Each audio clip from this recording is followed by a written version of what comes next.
So weekly, as you join us, I really hope that you understand the purpose of the show, and it's really all about you, the listener. So my guests and I, hopefully we provide tools, tips, strategies, and all sorts of cool stuff to help you navigate change and whatever change you're going through. For me, I hope that you can scale your business, grow your sales, and my guests' information hopefully helps you navigate if the topics are applicable to the change that you're living through. So, of course, I have my motivational quote today, and it is by Jim Rohn, and he says, either run the day or the day runs you.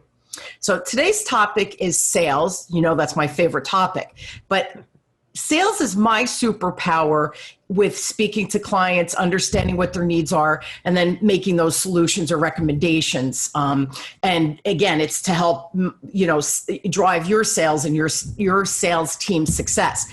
But did you know there's actually another side to sales? What? I know, it's crazy. The other side of sales is actually quite interesting, and it's the stuff I don't like. It's all the behind the scenes things that need to happen to truly be able to serve our clients in the best way possible. Today, we're going to peel back that curtain. We're going to look behind it, and we're going to see what needs to go on behind the scenes in order to support your client relationship. So, of course, I have an expert, my good friend Tom Principe, and I hope I said your name right, Tom. He is the founder and CEO of Sales Access. I said that right, a firm specializing in sales strategy, process, and execution. And Tom has 30 plus years history of sales leadership and success in diverse industries. Now, Tom is passionate about building and developing high-performing teams that drive results. He's built sales teams from the ground up, including hiring, sourcing, training, creating support infrastructures, and performance matrix, all of which are needed. He's built and led sales teams in both the U.S. and abroad with annual revenue responsibilities from 1 million to in excess of 500 million. He knows his stuff. His background includes experience with large international companies as well as small privately owned and entrepreneurial companies. So please help me welcome my wonderful, amazing friend Tom to the show. So Tom, thanks for being on.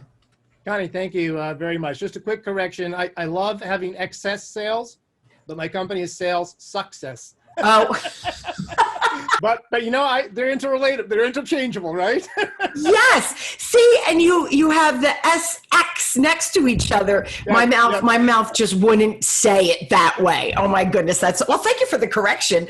And there's other ways people could mispronounce it, which would be bad. So it would be really bad. So that's good. Yes. And don't worry, Tom, at the ends with the show notes, I actually put your website and we backlink it so people will be able to easily find you. So this is kind of important, right? Because I think, here's the thing, Tom, I do think our conversation today is super important because I feel like I'm all the front end of sales, and then you're that back end, which, oh, by the way, we kind of need the balance of both. So I know I'm gonna learn something today. First question, what makes you passionate about sales? Well, so Connie, I'm blessed, you talk to a lot of people, and many people just don't have a career that they're really excited about. And for me, I was very fortunate that I grew up in organizations where I had a lot of good coaches and mentors, and I found my passion, and that's sales. And what I'm passionate about is I love working with reps, coaching, developing reps, just seeing people improve and achieve their objectives and their results. And then secondly, I just love the whole customer interaction and exchange. I love the back and forth and the problem solving to come up to a good solution that's mutually beneficial for both sides. Yeah, the win-win is, it's important, right? Otherwise, that's when the sales and it just becomes icky, right? So we don't ever want to be in that icky place. Yeah. So what exactly do you do and why do you do it? Because it is a little different from what I do. So let's make that clarification. Yeah. Yeah, and I think, Connie, you really, outlined it very well. You operate on the front end, which is the execution, right? So once all these things are in place, then you really help to drive it home to make sure that it works. Yep. So for me, I kind of start at the very beginning. So I work with small business owners to help them build a good sales strategy, which is linked to a good sales forecast. And then I help them put in place the processes and structure that you need to help support and drive that. And Sure. then I help them with the execution piece. So, so the companies that I work with, they could range from being a relatively new company that has a new product or service to sell. Maybe they don't have a sales team or a strategy in place yet. I can help them do that. Or it could be a company that's in business for 30 years. And suddenly in this whole pandemic, they realize that, you know what, the world has changed and I'm not growing my sales and I'm not really getting the results that I used to get. And so, that could be a company with 1 rep, 4 reps, 8 reps. It doesn't matter. If they have a problem growing their sales, that's where I believe I can help. And it's crazy because COVID, nothing is the same. Nothing. Your business, my business, right? Nothing is the same. So maybe this is an opportunity for people to look at what might have been working and now might not be working. So this is a nice opportunity to kind of revamp, reevaluate, and maybe bring someone like you and or me in, or both of us in. But yeah, I think that there's pivotal moments for companies today. And this might be the time to kind of pull up the sleeves, go back in and dig in and see what maybe still is working, what needs to shift.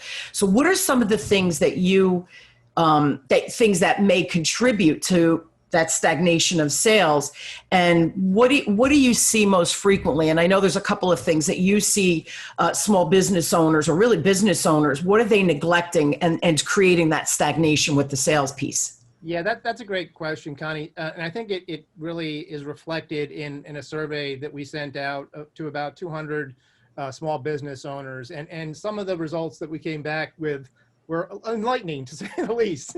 So here's some of the statistics. So first of all, 5 out of 10 companies haven't had anyone travel with one of their sales reps on a sales call in the past 12 months.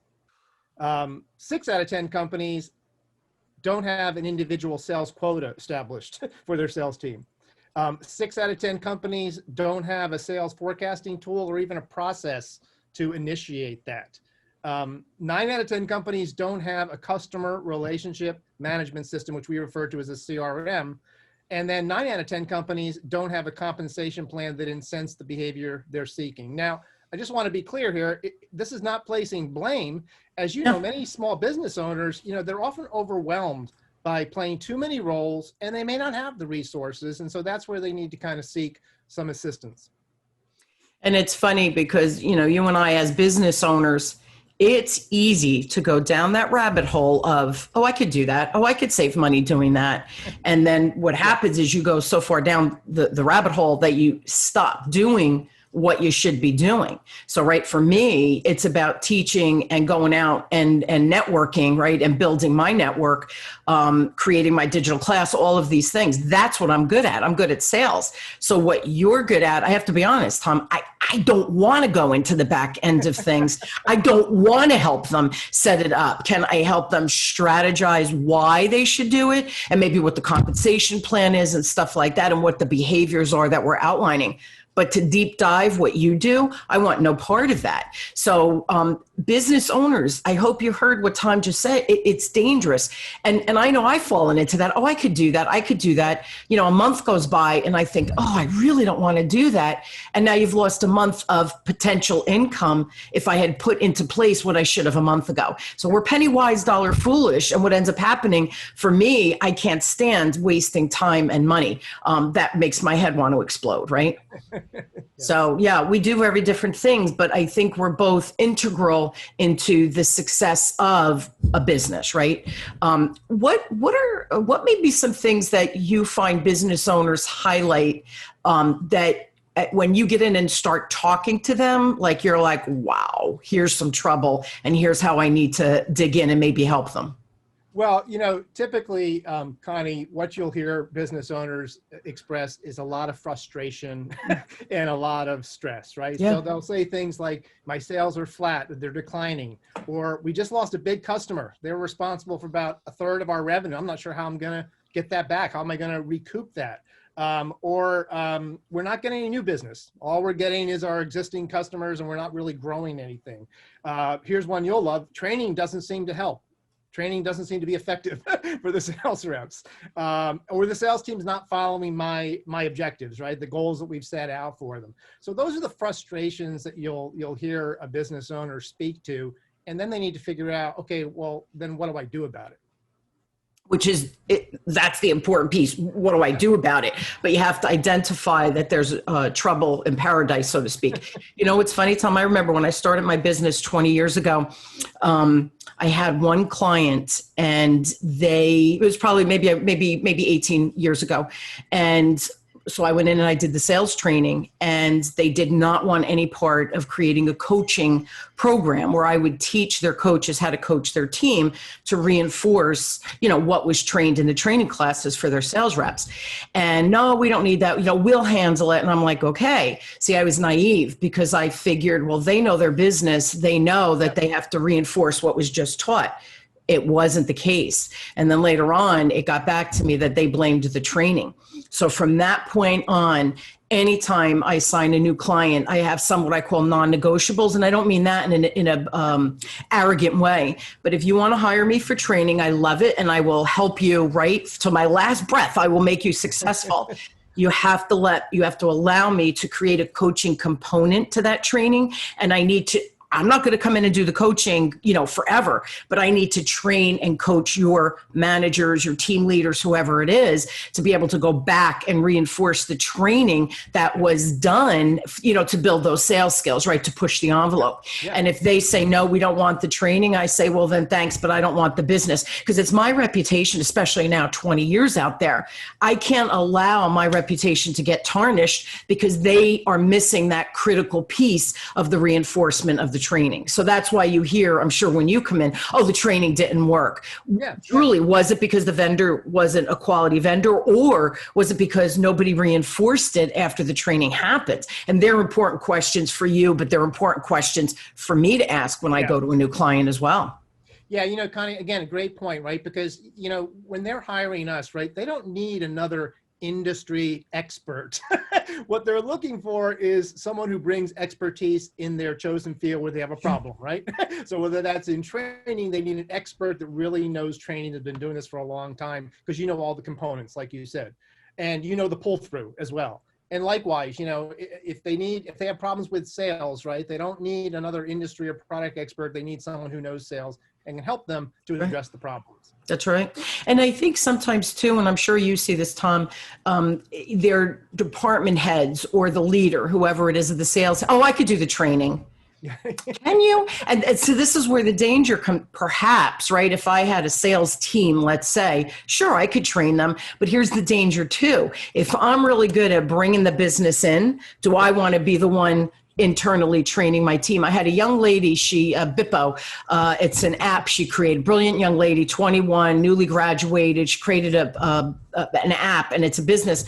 So she's building the sales team. So she got on a call with me and she said, I don't know what to do. So I helped her strategize, and she couldn't afford to bring me in, which I understood. Yeah. So I said, listen, as you start building it here, and I helped her create her curriculum, right, of what her team would need. And I said, as soon as you have a team in place across the United States, then you need to hand off to me. She and I'll create what are the best practices, what are the expectations, all of that. So initially, yeah, I understand I'm too expensive. Use me as a resource, right? Get the pieces of the puzzle in place. Then you bring me in and then we refine it. But at least she has some income coming in then to be able to hire me. But see, she was smart kid. She thought, I need a plan. What is that plan? Even though I can't afford you right now, can you help me build it? Right. That's really brilliant. So do you find that a lot, that you have a lot of people partner like that? Yeah, no, I think that's really critical, because I think for both of us, Connie, right, I always tell people all the time, I'm going to stay in my swim lane, right? my swim lane is sales, right? I've had experience in other functions as well, but sales is my swim lane. So if I have an issue with training, I'm going to call an expert like you. If I have a marketing issue, I'm going to call in one of my marketing partners, right? Because in that way, I become a more valuable resource for my client, right? Because I don't know everything. I want to touch on one thing on training, because you know, like you, it's near and dear to my heart. And that is one of the issues, like I said, that small business owners face. They say their training is ineffective, but I led a training development department for a large company, about 1,100 plus reps. And it was funny because we used to say that, there's a distinction between training and development, right? So I used to say, you train animals, you develop people. Absolutely. Training usually connotates a one-time event. Development is an ongoing process. And then lastly, training is something that's done to you. Development involves you. Okay, right. So these are the concepts, to your point, business owners need to really understand. And I think it's just a misconception out there. Truly it's about development. And sometimes, like you said, it's challenging for small business owners because they don't have the resources, but they have people like you out there that can provide them with the solution to that and truly make it a truly developmental process. Absolutely. That can last for the company. Yeah. And it's funny, this young lady, she wrote testimonials for me and I didn't get paid anything, but that's okay. There's an element, I believe, when businesses are starting like hers, she's industrious and she's going to be successful just because of how she's wired. She wasn't afraid to say, can you help me? And then, again, we put this plan together and long term, we're both going to win from it, right? So it's a win-win. Plus, I love helping people to, like you said, excuse me, to be used as a resource to get the plan in motion and bring those right people in. The other thing, like the show, it's exactly what I said at the beginning before we started our recording. This show, you and I, we're having this great conversation. We're providing tips and strategies and ideas. So even if they can't afford to bring you and I in, they're too small, whatever it is, have a conversation, start to lay the plan, and then use us as a resource to be brought in when they are ready to make the move and spend the money. It doesn't have to be like hire me now for the whole, kit and caboodle. It could be hire me for this very, very small little piece. One other thing you said, you mentioned marketing. People always say to me, oh, can you help me? Sales and marketing. And I go, stop right there. Sales and marketing, they're similar. Like you and I were similar with the stuff we do on the sales end, right? But we have, I think, separate lanes that we work from.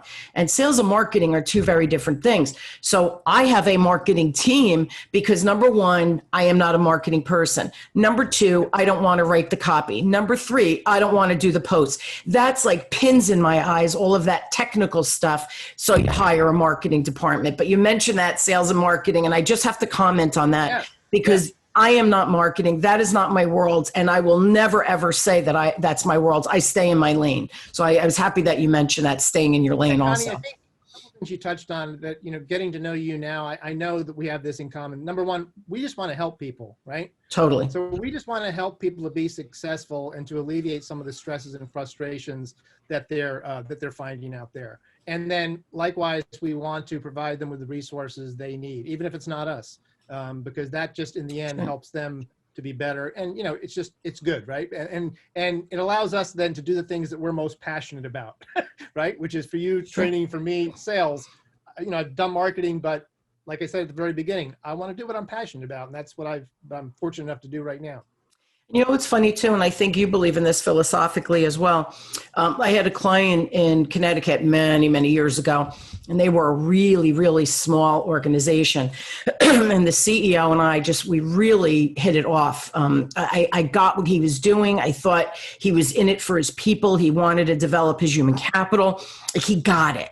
Plus he got his business, and he was ready to hire me. And Tom, I said to him, I'm so expensive for you to train two people. Your return on investment, it's just not there. So he had a really smart young man who was running his marketing department, but the kid was good.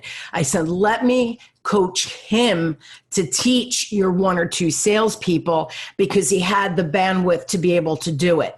And so the CEO was like, really? And I said, hire me on it like a consultative hourly basis. It'll be cost effective. We can move the needle and get done what you need. And as you grow, then you bring me in later on. But for now, let me help you with that one little piece. And he was so appreciative. do you know, he sent like 5 or 6 referrals to me, which was never the expectation from me. But because I did the right thing by him, he appreciated, respected me, plus knew that I was good at what I did, and he referred people to me. So that's what we're talking about. When you do the right thing, magic happens all around. Exactly. And, you raised another great point, Connie. I mentioned, like you said, a lot of small business owners, they're strapped for resources.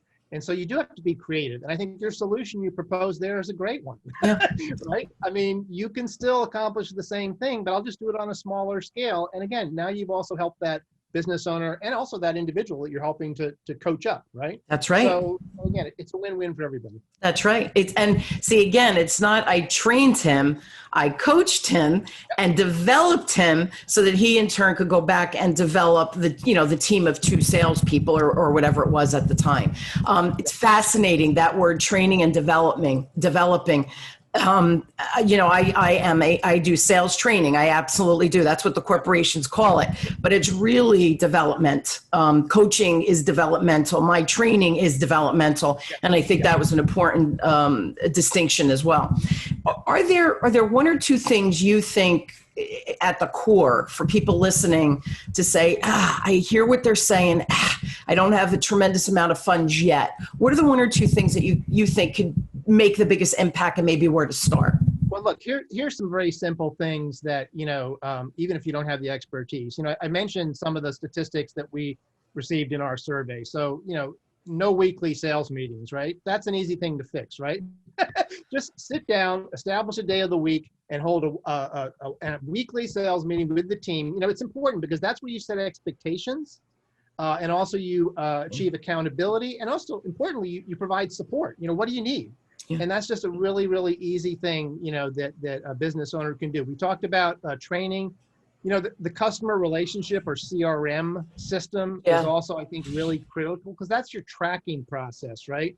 It allows really visibility and also transparency to the whole sales cycle.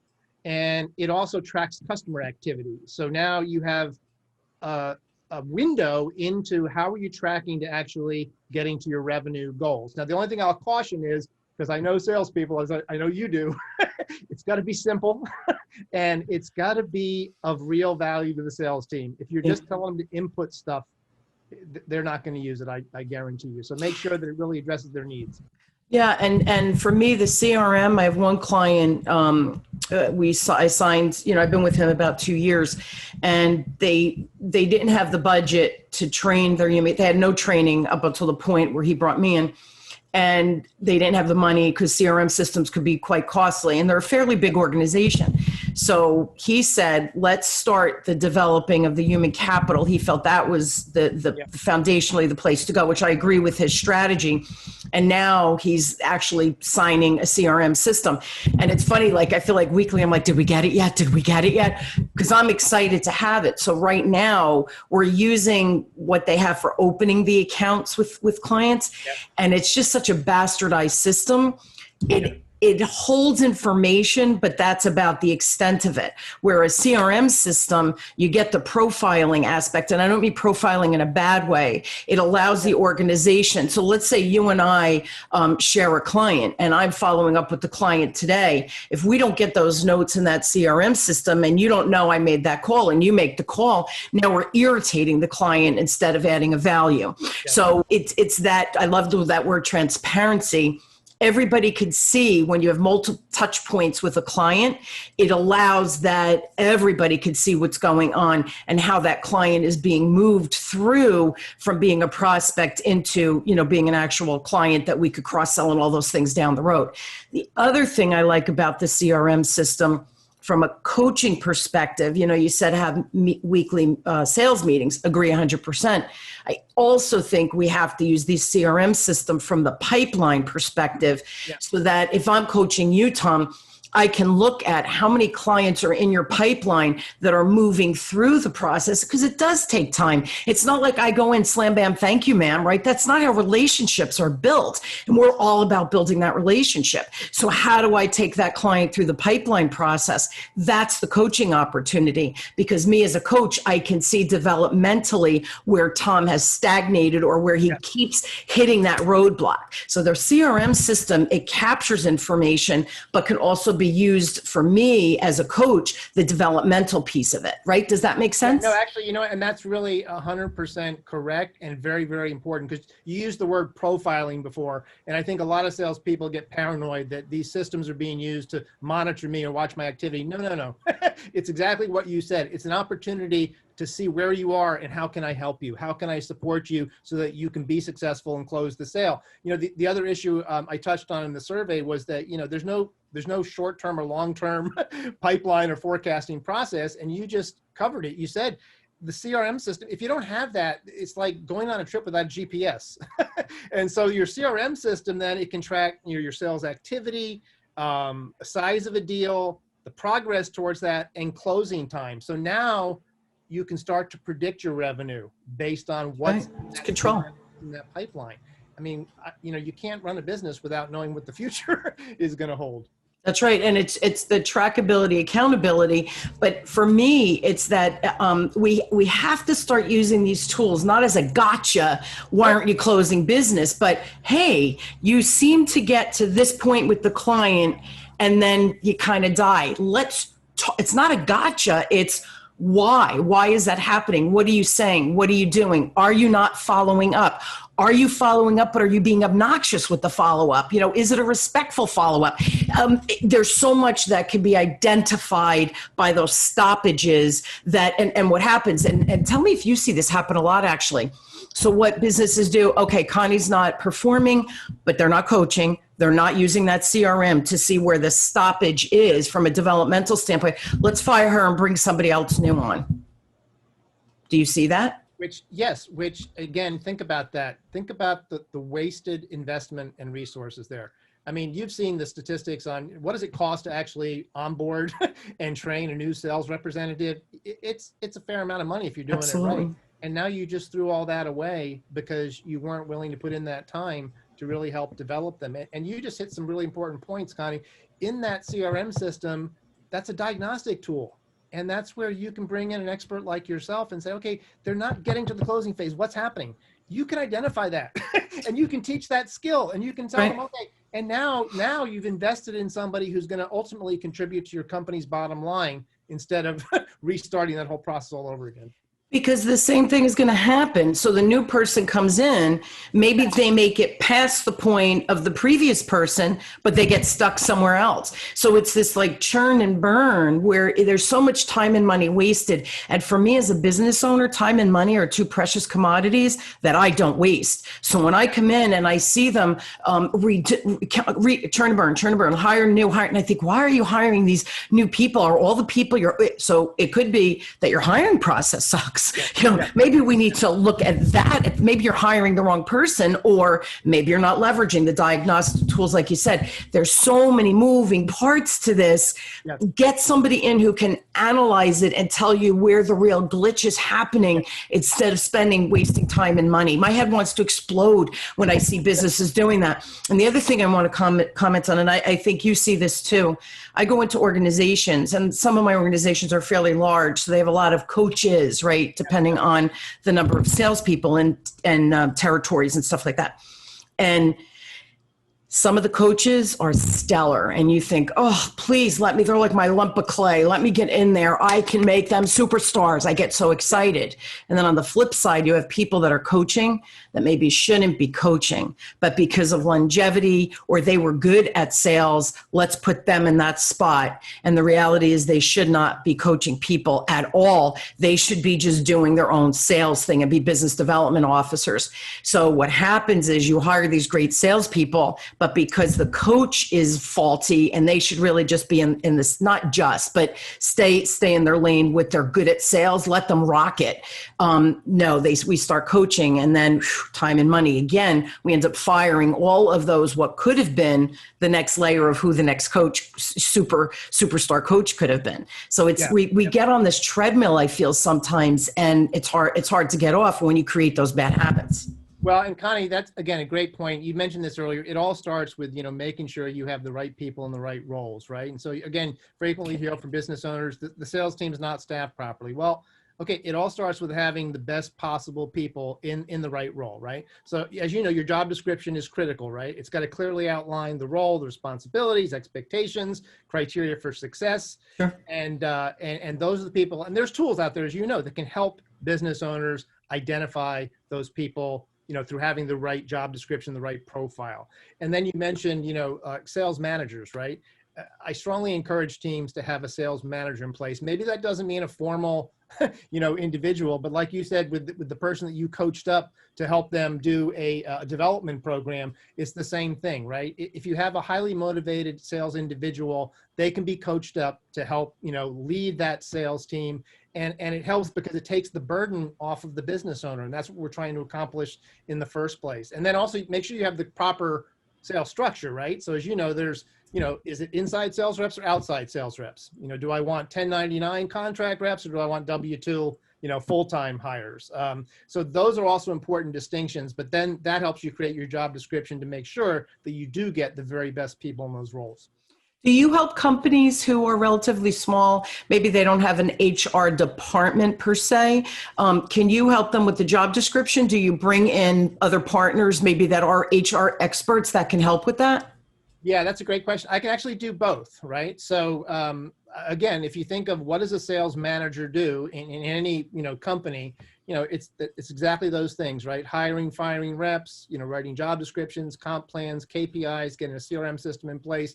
Those are all the things that I really work to deliver for that small business owner. Now, aside from that, I do also have strategic partners, so that if it's a particular type of search they're looking for, or individual, I can help them create the profile to kind of screen for those people. Yeah. And likewise, I can also put them in touch with either a strategic partner or a referral partner who will actually go out and do the recruiting. And that is so important, Connie, as you know, like you said earlier, penny wise, pound foolish, right?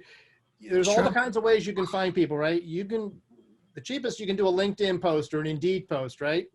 But chances are you may not get the exact quality that you're looking for. And so you got to think about that, right? I mean, so you got to think about, what am I looking for? And then what's the best vehicle to achieve that? Yeah. And it's funny because you do have so many resources. I have so many resources. Why wouldn't you tap into someone you trust, right? That knows exactly what they're doing, to be able to set this up so that when you take the time, penny wise, pound foolish, you're right. If you take the time to strategically set the strong foundation, then you can add the bricks and mortar as you go along to create the team that's going to flourish, versus constantly making these same mistakes. Just, all the things we just talked about just now. Yep. So it's important. But and it's funny, like people will say to me, can you help with our job descriptions? And it's funny, I'm like, I'll look at it, but not my world. Like, I have never been in HR. One of the things, never want to be in HR, not my world. So why I can look at it and say, here are some flags in the play I see, just because I know what quality you need in a salesperson, but I don't want to be the one writing the description. So you and I think we have a great, that balance. See, in my intro, sales, I'm all sales. I'm all front end sales. You're all that back end sales. And the other thing I think is cool, Tom, and why you and I think hit it off right out of the gate, is because I see the value in what you do. And I know I have blind spots with that because that's not my world. And I think the reverse, because you understand the training, the developmental aspect of it, and you see the caliber, right? We were on a call. I did a speaking event for a local event for our chamber. Tom was one of the participants. And it was funny. I did the I was the speaker. And then Tom at the end said, hey, Con, you made a really valid point about, and you dug in, but you understood where I was coming from because you're sales too. You're just the flip side of it, right? We're on the same coin. We just have a different perspective. I love it. I think it's amazing. Yeah, we speak the same language. And Totally.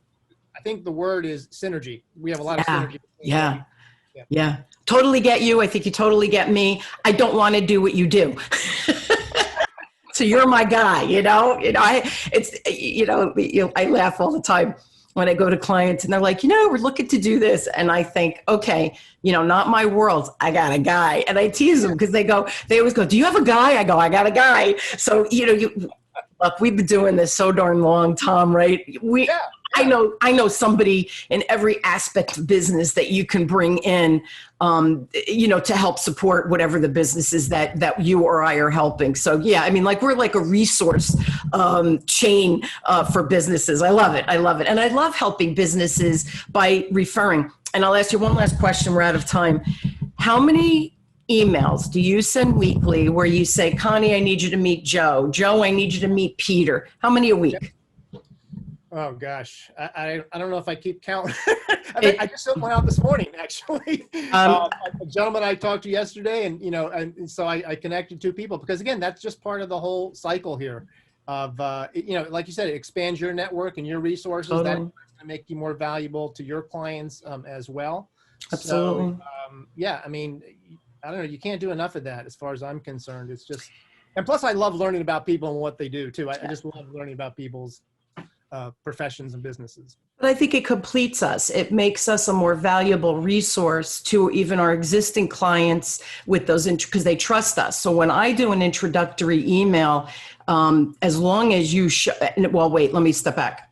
The only way I'm going to refer someone is if I think you're a stellar at what you do. I would never introduce someone that I think, I'm not sure if they've got it together. So because people know me and because I have a good reputation and because I have high standards, they know anybody, like if I introduce you to a client, they know Tom's got to be like the pinnacle in his industry, right, of what he's doing. Otherwise, Connie never would have sent the introduction. And I think yesterday I sent an introductory email. It's happening several times a week where I'm saying, oh my gosh, I have somebody for you. Oh my gosh, somebody says something and I'm like, you need to meet someone, XYZ. And I just want to comment one more thing on that, because I think it's important. I wrote the book, right? That's what, on the speaking event, right? They shared my link because #1 international bestseller, yay, all of those things. I had a conversation in a networking one-on-one with someone I had met. I think she's out in Colorado somewhere, so she's not even in Jersey. And I mentioned, this book, and I have to get it published. She goes, oh my God, I have a friend we knew each other since kindergarten or whatever.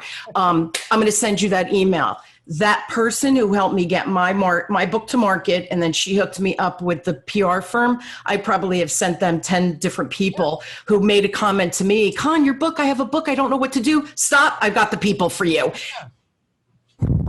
Isn't that a great feeling? And you know why, Tom, I think for me, and I bet for you, when someone says, I'm in that same spot, I remember the book was ready and I had no idea what to do next. And that, laying in bed at night, what do I do? How do I do it?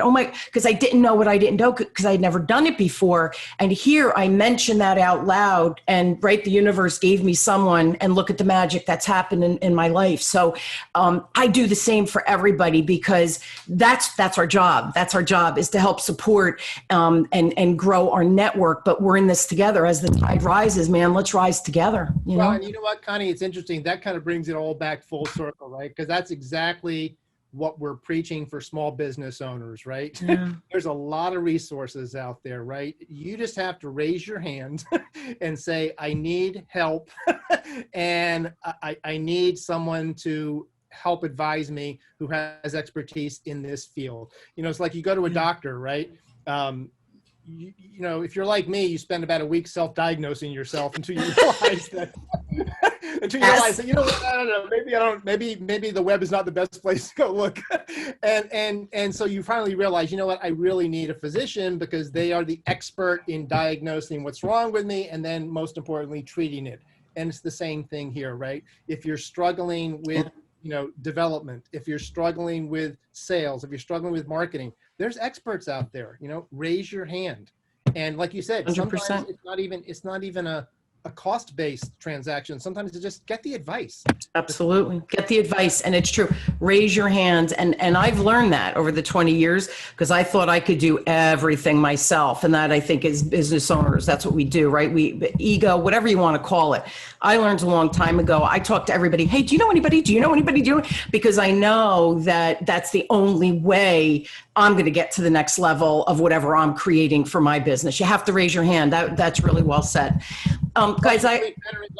Oh, you think? Yeah, you think? Because oh, by the way, we're generating solutions for ourselves instead of saying I have to figure it out. No, you don't. Raise your hand. There's a million experts out there. You just have to make sure that you surround yourself with the right experts because they'll bring other correct experts into the fold for you. Yeah, it's all about that synergy, synchronicities. Call it what you will. Yeah, agree.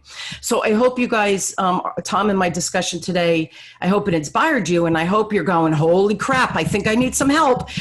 So if you do, I think everybody should have Tom on the payroll. Go to you could either email him at T, and then his last name is P like Peter, RINCIPE @ and then it's sales, SALES, X, the letter X, CELERATION. So salesacceleration.com. Did I say that right? Yes, that is correct. Very good. Got it. Okay. It only took me the whole show to figure that one out, right, Tom? That's okay. And Tom's website, again, is Sales Success. So I'm going to spell it. It's just easier for me. SALESSXESS.com. Yes? That is correct, sir. Thank you so much. And here's the deal, guys. I promise I'm going to post that sucker because you're like, wait, what did she just say? I'll post it. I'll backlink it. You guys will be able to find it. And I'll make sure I put that in the show notes. Tom, thank you so much for being just awesome, filled with information. Thank you for sharing all those stats out of the gate. It blows my mind when I hear those stats like that. It's crazy. It's just crazy. So thank you so much for that. Really appreciate it. Thank you so much. This has been a lot of fun, and I really enjoyed it. So good luck to you. I get you. love the fact that I know a best-selling author now. So that's yeah. That and a dime won't even get you a cup of coffee anymore, right? Don't go just yet. So you guys, if you need a little bit more Connie in your life, a couple of things, please go to Amazon. I will post the link in the show notes as well. My book, ESP, Easy Sales Process, 7 Steps to Sales Success. Easy read. It's like 75 pages. You can implement immediately. And the Kindle version, I think, is $6.99, $6. So go out and buy it. Also, I am launching my masterclass, and that is going to kind of be going through the year. I'll have different ones starting up throughout the year. Go to whitmanassociates.com/ESP masterclass. Go on my website, whitmanassociates.com. I have a resource page with a bunch of free stuff for you, filled with a bunch of goodies, and also the free communication style assessment, whitmanassociates.com/CSA. Oh my God, I just threw a whole bunch of links at you. I promise I'll backlink them for you. Tom, thanks again. I love you. I'm so glad we met. I'm glad we're in the same circle, in our local network. That really makes me happy as well. A real delight having you on the show. Thanks so much. Thank you. Thank you for putting these on, Connie. They're extremely helpful, I think. Thank you. Yeah, I hope people use them as a free resource. It's about getting the information out there. Use it as another tool, right? That's what we're here for. Thanks again. And you guys, thanks for joining us. And I do hope you join us weekly as we question, build, and discover together that no matter what change you're going through, we've got your back. I have guests that are sharing tips, tools, strategies to help you navigate that change in your life. You've been listening to Enlightenment of Change with me, your host, Connie Whitman, on Web Talk Radio. Thanks, everybody. I wish you a wonderful week where you opened your mind to what is possible and use some of the information we shared today. Thanks, everybody.